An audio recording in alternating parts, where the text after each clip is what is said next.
நினைச்சானா சிவன் தான் நினைக்கிறாரு. நான் உனக்கு திஷ்டி சுத்துறேன் என்ன?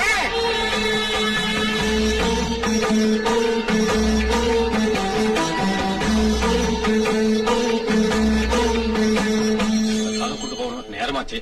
எங்கட பிரசாதம்? கனக துர்காமன் சாப்பிட்டாங்க. சிலை எப்படி பிரசாதம் சாப்பிடும்? நிஜமா வந்து சாப்பிட்டாங்க. நீ சாப்பிட்டு அம்மா சாப்பிட்டதா பொய்யாட சொல்ற? என்னமா அப்படி சிரிச்சுக்கிட்டு பாக்குற? அடி வாங்குறல்ல, நீதான் சாப்பிட்டேன்னு சொல்லு. நீ முழுங்கிட்டு அந்த சிலையத்துக்கிட்ட சாட்சி கூப்பிடுற. ஏமா பேசாம இருக்கிற? சொல்லு. நான் சாப்பிட்டேன்னு சொல்றாரு, நீதான் சாப்பிட்டேன்னு சொல்லு. நீ இப்படியே பேசாம இருந்தா நான் வேகம் படிக்கிறத விட்டுருவேன். சொல்லு.